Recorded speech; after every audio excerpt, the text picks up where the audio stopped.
a writing workshop on editing, self-editing for writers. And as I was getting ready to write that, I thought, that'd be a good topic for a panel. So I'm going to just kind of go over some of the things that we are going to, that I cover more in depth in this week-long workshop, so you get an idea of some of the types of things that people can look at when they're getting ready to edit. Most new writers, as they sit down and begin writing their first novels, this kind of thing, they write it, and once they are done, they have no idea what to do with it. It kind of sits there. Many times I've met authors who feel like every word is sacred, and since every word is sacred, I can't change anything, and how dare any editor try to change anything. On the other hand, I see authors who are so insecure that they want to make any change that anyone suggests, and so they have maybe very often, if you're in a writing group, you might have a lot of other non-published authors who are trying to give you advice on how to get published. Very often it's not the greatest advice, or it may be contradictory, and you just don't know, so you start trying to make all sorts of changes that maybe don't make any sense. And so as an author, I thought I would go ahead and talk about some of the kinds of things that I do when I am getting ready to edit a manuscript. And there's different levels of editing. When you go take your story to a publisher, whether it be a short story or a novel, you're going to have a number of different types of editors who look at it. The first editor who was going to look at it is going to be very often maybe an acquisitions editor. I'd like to first just say that everything Dave's going to tell you is important and true.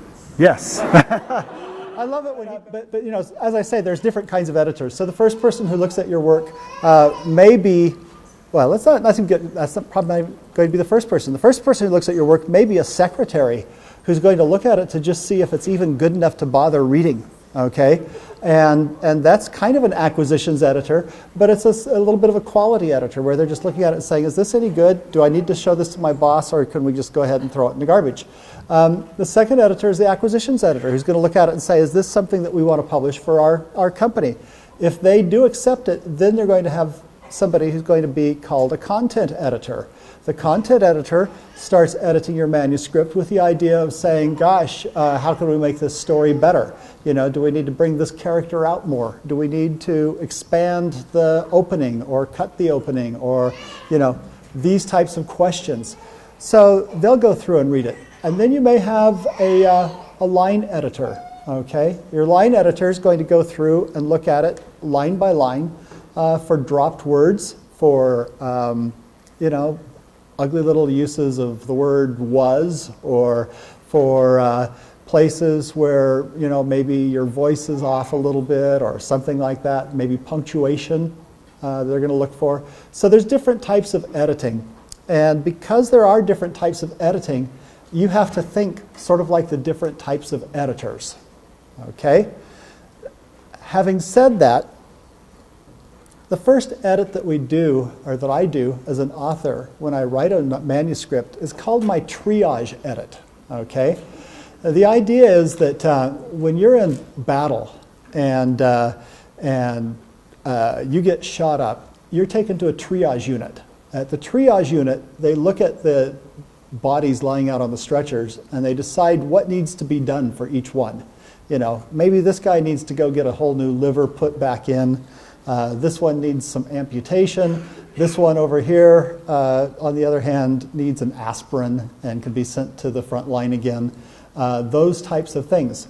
Well, your very first edit, your very first pass, you need to look at the big things. You need to try to think about the major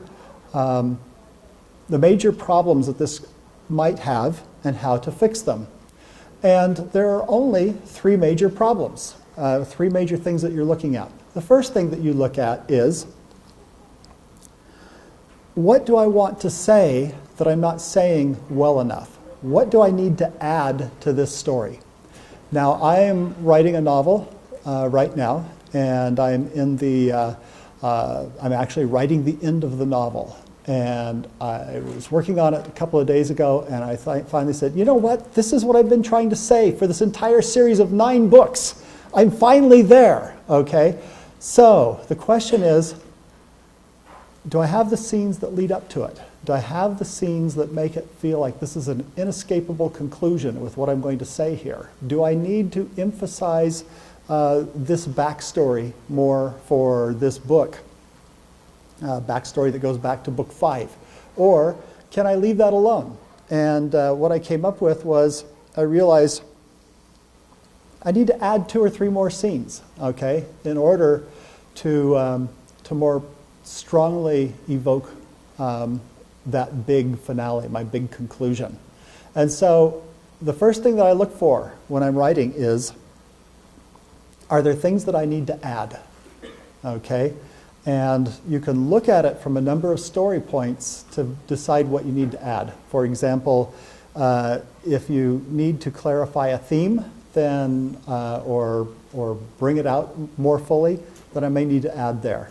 If I have a character who isn't really drawn very well, where you look at him and you go, oh, gal, you know, I couldn't decide whether or not, for example, this guy was a faithful Latter-day Saint or a Jack Mormon, you know, in my first 30 pages. I may have to go through and write a scene where he goes to sacrament meeting, okay? And we see that this guy is, you know, really true blue, even though, you know, he looks like a Jack Mormon or something like that. He's got a beard, you know, and he's therefore evil. So you kind of start looking for what needs to be added, okay?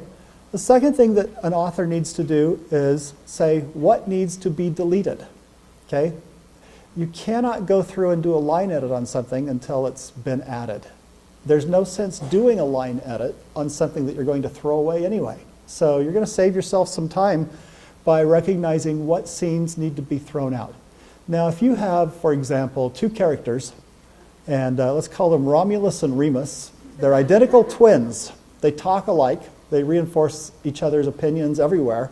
They are, you know, the traditional twin warriors that we often see in young adult fantasy, for example, you know. So there's like 2 of them, but they're really the same guy. You might decide that, you know what, I don't need Remus. We're going to get rid of Remus and just keep Romulus. And every scene where Remus appears, all those lines are going to be attributed to Romulus. I'm just going to go ahead and pull Remus out entirely. Okay? So you need to start thinking in terms of what can I take out. Very often, when you're a new author and you start a story, you start out kind of timidly. I've seen authors who will write for 15 or 20 pages, and they'll be talking about their world, and they'll be talking about their character. And it's not until you're 15 pages in that all of a sudden the story takes off. You know, we've got this character, and all of a sudden he's got this big problem, and wow, this all of a sudden gets interesting. Guess what, folks? Chop off that first 7 pages, or 10 pages, or 12 pages, or however many pages it is. That's where your story starts. And you might figure out, okay, I've got to, you know, I need to talk about this character a little bit more. Maybe I need to bring out that he was an orphan, and I'll put that in a later scene. But I don't need to have 10 pages talking about why this person was an orphan or how they came to be an orphan, because none of that matters once I hit page 9 and this whole story starts to take off. So the next thing that I do as an author is I start saying, what can I cut? Are there characters that need to be pulled out? Are there extraneous scenes? Are there long descriptive passages? If I'm going to write a story where I have a spaceship and I am describing how warp drive works in my funky universe, and I've made up this really cool system, and I spend 14 pages talking about the warp drive and then never talk about it again, guess what? That 14 pages is garbage. So I get to go ahead and throw that out and turn it into 1 line. And so that's the second part of your exercise when you start doing this type of editing. The third thing that I do is I start looking at things that have to change.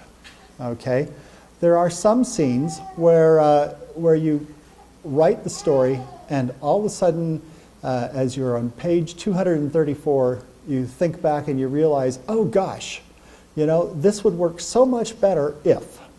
And you don't want to go back and rewrite everything up to that point, what you do is you make a little note to yourself on page 234 that says, need to go back and fix blank, okay? And maybe the thing that you fix is that you start off with your character loving horses, and you realize that the story would work a lot better if he was terrified of horses and learns to love horses as the story grows.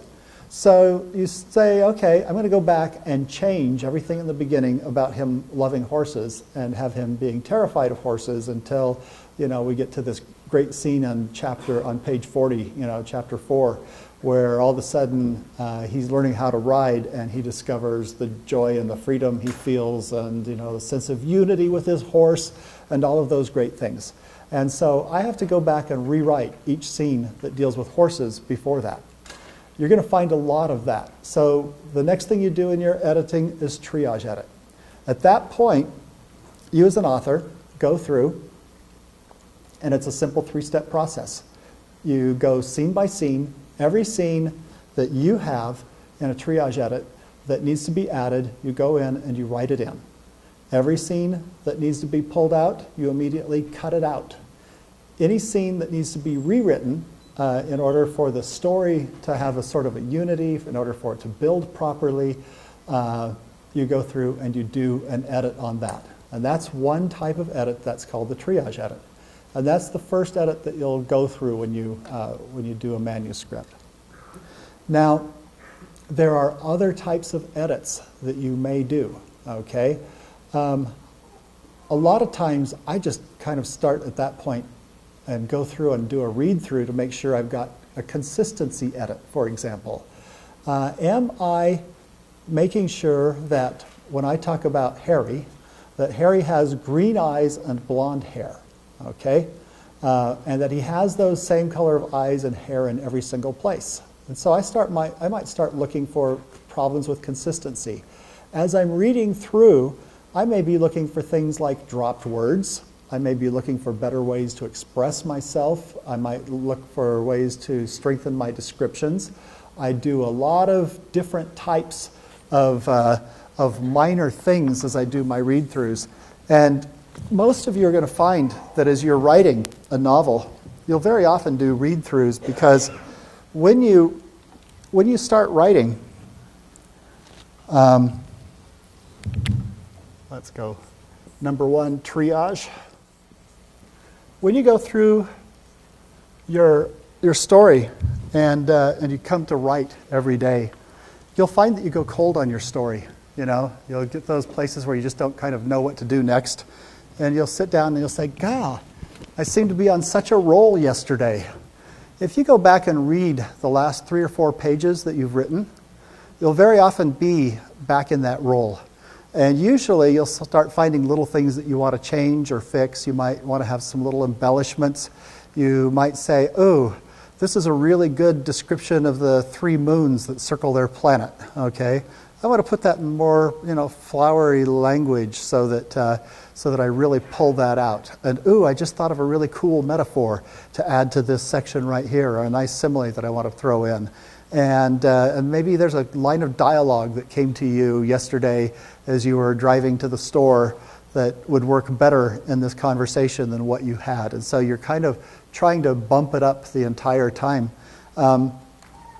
Every day when you go back and you start rewriting, what you do is you start looking for those last 3 pages just so that you can get back into the flow of that story and remind yourself of what you were doing and what you were trying to do. And that helps you get going along. But you'll find that there are always those areas that are kind of bugaboos, where I kept meaning to fix this. Give you an example. I just wrote a book. I have this song that's in there that this girl has made up. And I have her singing it in front of a bunch of other people. And I really don't like the lyrics. It's kind of an earworm. It's the kind of thing that sounds like what people sing when they sing popular songs. I'd really like it to be a little bit more complex and a little bit more lovely and a little bit more, compelling and impressive than what it is. It is the kind of song that a 16-year-old would sing. My son read it and said, "Did you write this song, or did somebody else write this song?" And I said, "No, I wrote that song." And he says, "It sounds just like a song that one of my friends would write." And I says, "Yeah, that's the problem with it, is it sounds too much like the real thing. It's just like the popular songs you hear on the radio." And I'd like the lyrics to be a little bit more complex. So maybe, I need to sit down and say, I've got to spend a day writing a song, because this is a really important scene, and I want to write the lyrics to the song, and I want them to be impressive, and it's going to take all of my poetic skill to get me to the point where I feel like this really works. So you've always got those little bugaboo areas that you want to work on. This description over here of the spaceships taking off, this battle scene needs to be really tightened, and so I start reading through with the idea of just identifying my problems, okay? I will very often just go do a read-through, and I will start making a list of things that I want to fix in this story. And I'll say, page 41, this line starts with these 3 words, and I'll say something like, write a better song, and that'll be my goal. I literally will end up with a list of 250 things to do to fix my story, 250 little bugs that I want to go through and start fixing. And so for me, I do a lot of different types of edits at once when I do that, okay? For example, one type of edit that I think that's really worthwhile for an author to do is what I call a voice edit. And that is where you go through your story and you say, you know what, I have 3 different characters here, and I want to go through and make sure that they sound different and that they sound consistent. Because when I write a story, usually when I start writing my story, I don't know my characters very well. I'm just sort of making them up as I go. And after about 40 or 50 pages, I've started making some major decisions about what kind of people they're going to be, what kind of chips they might have on their shoulders, the type of language they use, how complex is it, how much, do they swear at all? If they swear, what kind of words would they be willing to say? Those types of things. Are they constantly angry? Are they plotting revenge against every person they've ever crosses them? I start looking at those kinds of questions. And by the time I'm 100 pages into a story, I usually know my characters pretty well. In fact, I know them so well that I have to throw away the first 100 pages of my story and start from the point where my characters came alive, okay?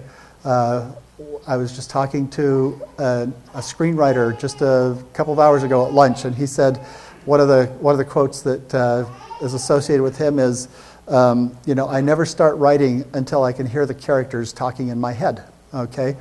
I start writing before that so that I can get to that point, at which point I throw everything away and then start writing it again. So I do my voice edit, and I go through and I make sure that my character not only sounds consistent, but they think consistently in the same kinds of patterns, that they're recognizable, that maybe if I throw this word into a person's vocabulary, and let's say I've got a 14-year-old kid, and whenever something cool happens to him, he'll say, delicious, that's his word, So I might make sure that I use his buzzword from time to time, or that I dialogue tags for him are the same. If I've got a character who limps, I want to make sure he limps into the room, half a dozen times and then sort of back off so that you're not, every time that you read about him, he's limping all over the place. But then halfway through the book, mention his limp again, and then near the end, mention his limp again, so that you remember that this guy's limping all the time. Or if he's wearing, red clothes, I look for, he always wears red. I want to make sure that I've got my tags in there so that I tag him as a character for consistency's sake. So I look for things like that. What do I need to do to make this character into a real character? That can be a very involved process, folks. When I wrote my book In the Company of Angels, I went through and wrote the dialogue for all of my characters, and I realized that with Eliza Gadd, I had a woman from the 1850s, and I was trying to figure out, how is she going to speak? Well, I went and got a bunch of books written by women from the 1830s, 40s, and 50s, and began reading them and came up with her voice. Okay, I didn't want to overdo it, so I just made it really subtle, but I made sure that Eliza had her own voice. And if you're going to do that with any of your major characters, you know, you've got to go through, and sometimes it takes a lot of research. When I wrote my book On My Way to Paradise, I began by reading Latin American poetry in Spanish, okay, and sat down and read several books of poetry to make sure that I got that correct. And then I went through and started studying Japanese, because I had Latin American characters and Japanese characters. And so I wanted to try to capture that. And I captured it well enough that I got a call after the book came out, and they said they wanted to interview me on C-SPAN on a Spanish channel. And they wanted to know whether or not I could speak English.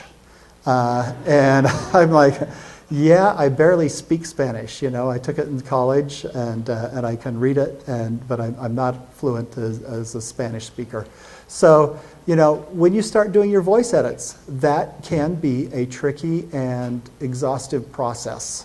Okay, but it's got to happen at some time, and once you've got your triage edit, it might as well happen soon.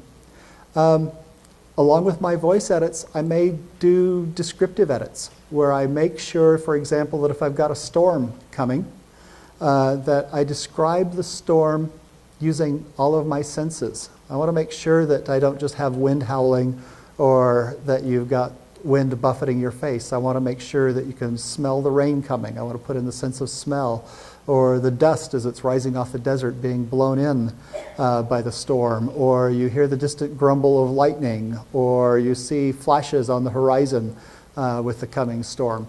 When the storm hits you, you want to feel wet, you know. I want to talk about wetness, you know, in the air and in on your skin, and the sound of raindrops plopping on the ground, and all of this kind of thing.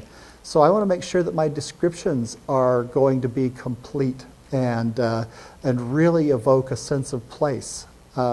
If I want a sense of place. Sometimes somebody walks into a room to grab their car keys. I don't want to spend 15 pages describing the room, you know. I may actually pull some of that description out. So that's going to be my descriptive edit. So I'm going to go through and do that. And a lot of times, one of the tricks that I have as an author is I always believe that when you write a story, part of capturing an audience is to convince them that they're in the hands of a really good writer, okay? And when I was judging for the Writers of the Future contest, I could usually tell within the first half of a page whether the story was going to be publishable. You know, the quality of the writing, the power of the description, the similes, the metaphors, the depth of character observation, the world creation, each of those elements, I would look at them and go, okay, yep, this guy's professional level here, professional level there, professional level there. So you want to convince your audience of all of those things early on. So in my descriptive passages, I may be looking for places to add powerful metaphors or similes so that people who are looking at this at the level of the quality of writing will go, oh, wow, and they'll sit up and take notice. Maybe I'll look at my poetic elements, and I will just really start looking for the right descriptive terms so that it sounds beautiful and evocative, okay? It's not just, you know, plain pedestrian prose put down on the paper.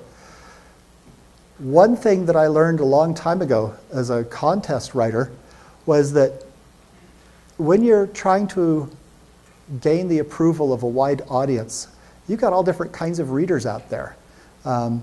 If I knew who was going to be judging my story for a contest, I always won, okay? Because I could look at the books that they had written and the stories that they had written about, and I could figure out what their tastes were. And once I knew what their tastes were, then I could write to their tastes. And so one year when I was When I was in college, I entered 6 writing contests, and I took first place in all 6 writing contests, including first place in Writers of the Future, by basically trying to figure out what it was my audience was looking for. And interestingly enough, I finally realized that if you're writing to a wide audience, you don't know. And so you have to write really well on every level that's out there, which means that I have to spend time thinking about how strong my characters are, how believable they are, how interesting they are, how likable they are, and making sure that on each of these levels that I'm writing above par at the very least, that I'm doing better than average, so that when you take everything into consideration, the judges will say, this is the best story here because he did this best, maybe I get an A up here and A plus up here and an A minus down here, but it averages out really well. So I look at all different ways to try to improve my story. I may look at it from the point of view when I'm doing my edits. I might be thinking about my world creation, for example. Is my world creation not only physically evocative, is it different? Is it strange? Is it something you've never seen before? Does it carry a sense of wonder? That's part of my editing process, to sit down and say, this is a pretty good story, but I don't know if the world comes out as much as I'd like it to. Or if you're writing a story about characters, I might think, okay, this character seems real, he seems believable, but is he lovable? Does he endear himself to me? Do I really care whether or not he falls in love or lives or dies or, gets the treasure at the end of the story, that type of thing. So all of these elements have to come into play. You have to start asking yourself these kinds of questions, which are really big overall arching questions that come into your edit and deciding how you're going to handle future upcoming scenes. So those are a couple of different types I've got. I've got my general edit where I'm just looking.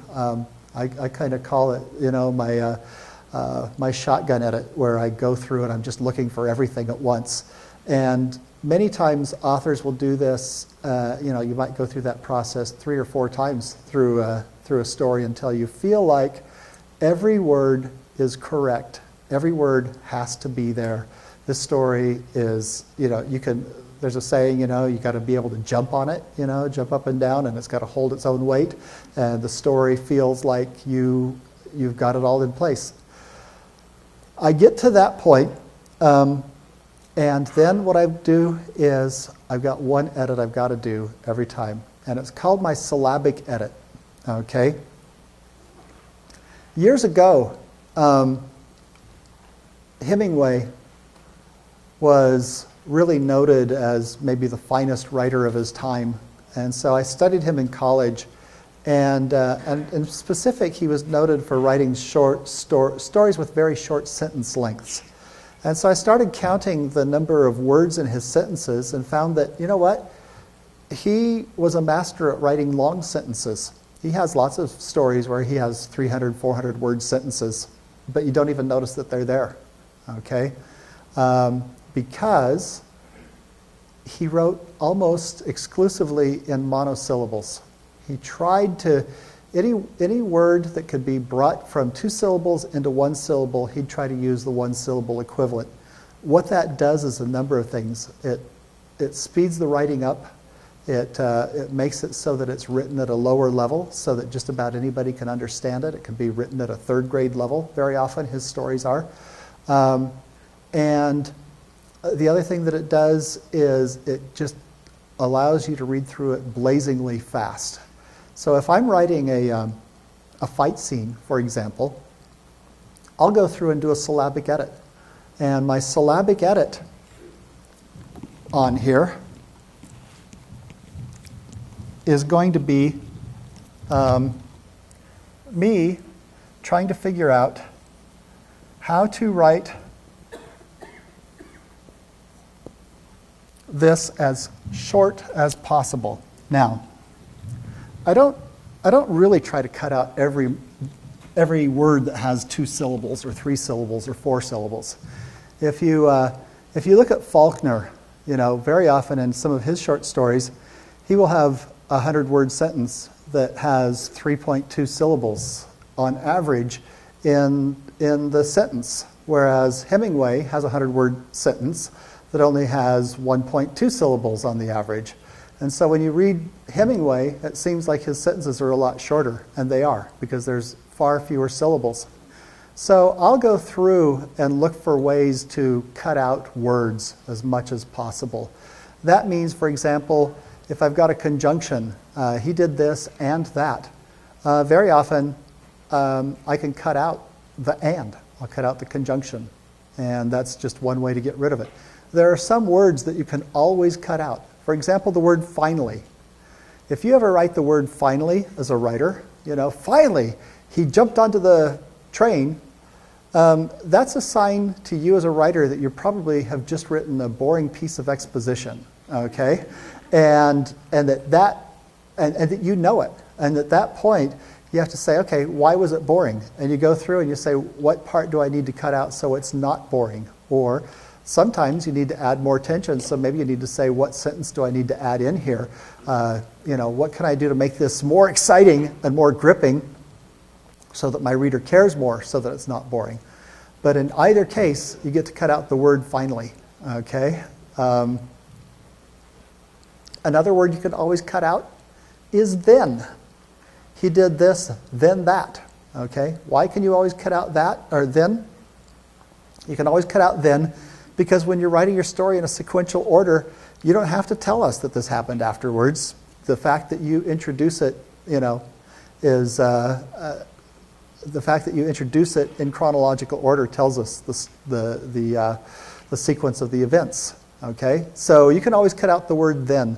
There are a lot of words like that. Words that you don't even think about. You just have a habit of using them. And so you go through and you start learning how to cut as many syllables as possible. Sometimes when you start looking at a passage, not only can you cut out a syllable here and there in a sentence, you can cut entire sentences or entire paragraphs.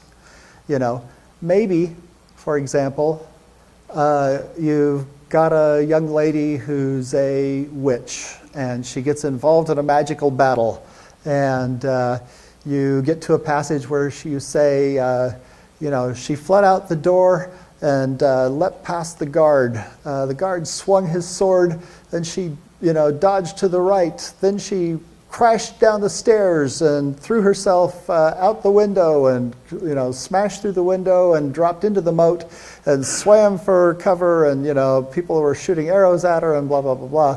And you sit down there and you go, oh, I could all cut this down to she fled. Okay, that was the important part. And so I have had places where I'll just say, oh, God, that entire next 3 pages stinks. Okay. I love, for example, in my short stories and in my novels, I love to deal with philosophical issues. And so it's just one of my trademarks, when I've got a story, there's always going to be some place where people sit around and talk of philosophy. And they might be talking about, the high price of compassion, or they might be talking about, how to see whether something is good or evil, or, anything like that. Well, I like that. I like that a lot more than my editor, David Hartwell, likes that, And so every once in a while, David will cross out a long conversation and say, this is stupid. And I'll go, it's not really stupid. It's actually a pretty good argument. And maybe I'll keep it. Or just as often I'll look at it and I'll say, you know what, this really disrupts the flow of the story. There's, I made some interesting points, but I don't gain what I really wanted to do. I was just writing it because it's on my mind, And that's okay to a certain degree. I've had several people who are writing PhDs in philosophy who've asked if they can quote parts of my books. I've had people say, actually, I'm writing my PhD in philosophy and I want to study the Rune Lords, and I've got it okayed through my committee, and so I've said, okay, that's great. So, I'm not writing at a low level, I don't think, on those types of issues, but at the same time, you have to look at the flow of the story and how long you take out of the story and whether or not that that particular scene works. In On My Way to Paradise, I did a scene where I had two characters talking about philosophy and life, and it's in a discussion that was about, I think, 80 pages long in manuscript pages. And I wrote it, and I sent it in. All of my chapters were about 20 pages in On My Way to Paradise, except for this one huge, ungodly 100-page chapter. And I sent it to my editor, Betsy Mitchell, and I said, I'm really sorry, I wrote this conversation. All of the philosophical points that are mentioned in here are valid and deal with the themes of the novel, and I don't know what to cut out. So you figure out what to cut out, and then just let me know what we need to cut out. And she said, she read it, and she said, well, Dave, I read it, and then I had these other editors read it, and we all agree that you shouldn't cut a word, okay? And I was like, okay, I'll leave it, and it stayed in. But typically speaking, I have to look at the flow and what I'm trying to accomplish, and I may have to cut out some of my favorite babies, as they call them. Your favorite sayings, your favorite descriptions of a dress. Anything that's overwritten, anything that's overwrought, you've got to go ahead and cut out. So I do that all at my syllabic editing level. And finally, after I've done that, after I've gone through all of these phases, and I've got my shotgun edit in there too. So let's call it my shotgun edit, where I'm just looking for every single kind of weakness. Finally, after I get done with all of that, I get to my line edit, okay? And in my line edit, what I do is I sit down. I think the best technique for this is to sit down, take your manuscript, put it in a new typeface. If you've written it in Times 12, for example, then put it in Palatino. And put it maybe in a Palatino 14, print it out single space, sit down and read the thing aloud. As you do, you're going to find that you have dropped words, for example, or words that are doubled quite frequently. And so you knew what you intended to say when you wrote it in Times 12. You might have said something like, Joanna went to the store, okay? And because the to was up here at the top of this line, and again here at the front of this line, at the end of this line and the front of that line, you didn't notice that you had it in twice. Or you knew what you meant to say, and you meant to have the word the in here, and all of a sudden the word the is gone, and you've read it over in your mind over and over again that you think that the word the is there because that's exactly how you were thinking about it, and you just never saw what was really there. So that's the point of my triage edit, is to go through and not my triage edit, my final line edit is to go through and find all of my typos. And when I do that, generally speaking, I mean, you're always going to find little things to fix here and there, little ways to make it better. But by the time that I've edited it through my 6th time, I am done with my edits. Okay, and so that's how I handle it as a professional. I don't have a clock. What time is it in here anyway? 10 minutes. Got another 10 minutes? Okay, so this is the way that I typically handle it as a professional. Now there are other types of edits that you can throw in here and do. We've talked about a couple of them, but basically I go through every novel, every manuscript 6 times. That's sort of my minimum. Sometimes 7 times. Certain passages maybe 9 times. But the idea being that I'm going to go through it at different levels, doing different types of edits in order to try to make my story good. And I want you all to think about that. Because as a new author, gosh, it's never perfect the first time. I don't care how good you are. Even professional authors who've been writing for 20 years and doing single draft edits don't write their best the very first time through. It takes several passages. At the same time, If you are going through and you're doing 9 edits and all you're doing is editing your descriptions over and over again, you're doing overkill on your descriptions. If all you're doing is rewriting your dialogue, you're killing your dialogue. You may be taking all of the passion out of it.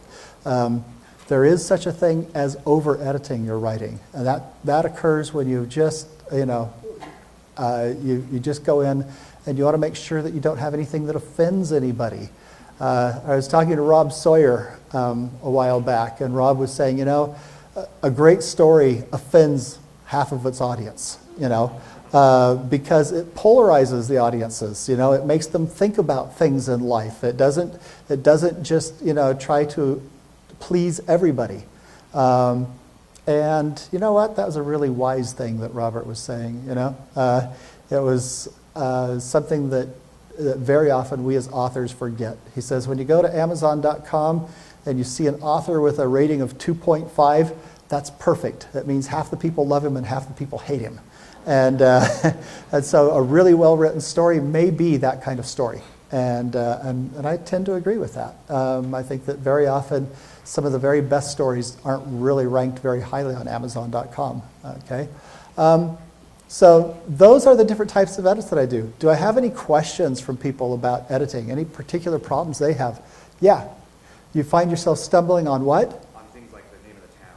Oh, stumbling on the names of the towns. You know what? What you do is you just say, "Oh, I've got a problem." And so, for example, with names, very often I'll throw in a name and use it, and I'll say, "Oh gosh, my character's name is Nathan," and I go, "I don't know, it just doesn't have the right resonance, He smells more like a Gerald, but then he looks more like a John, and so I might be thinking about that. And generally speaking, sometime when I'm driving between St. George and Provo, Utah, little things come clear to me. The name, Jonold jumps into my mind, and suddenly I've got it. And so there are times when you can just go back. There are times when you write an entire book and you never feel the name is right. Tolkien always said, I wish that I had spent more time thinking about that name Gandalf. I have never liked it, and it was never quite the right name. And here I wrote the entire trilogy and The Hobbit on top of that, and I got the name of the wizard wrong. So there are times when you just never really do think of the suitable name, or it wakes you up 20 years later. You wake up in the middle of the night and say, I should have named him, Jonold, and you suddenly find just the right thing, But yeah, sometimes you just have to use placeholders. I know people who use numbers, AAA, XXX, ZZZ, and then don't really assign names until the very end of the stories. So, other questions? Yeah. Yes, there is. That's a really good question.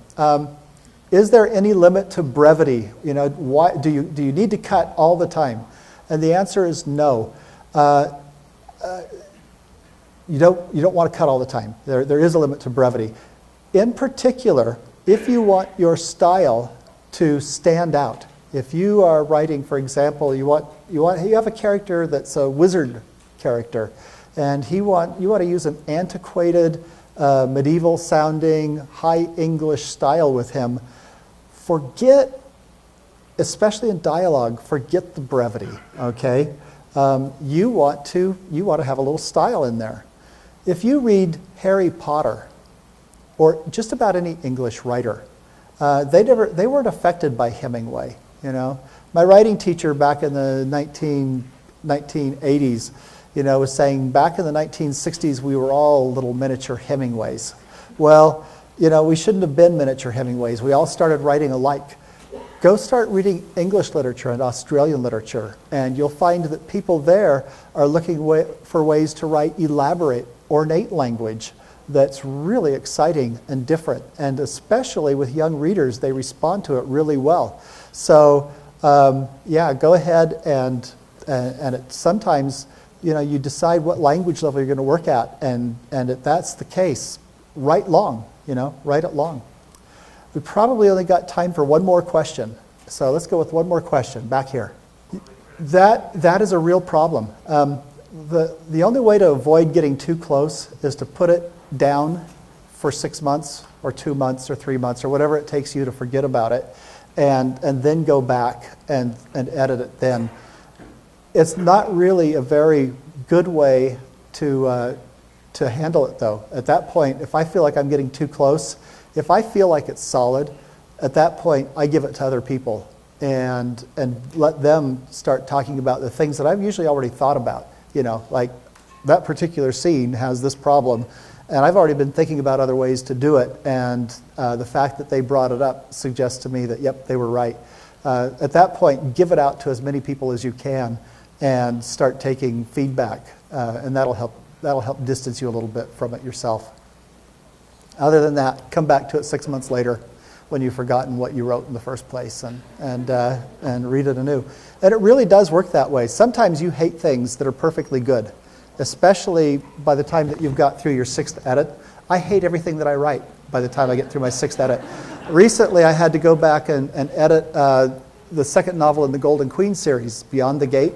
I remember just hating that book, loathing that book, thinking that I'd destroyed my career with that book. And I just went back and edited it, 15 years later, and I said, dang, that's a good book.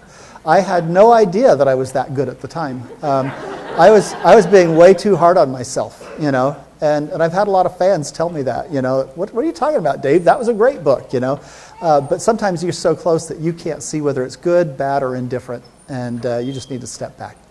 Well, thank you very much for coming.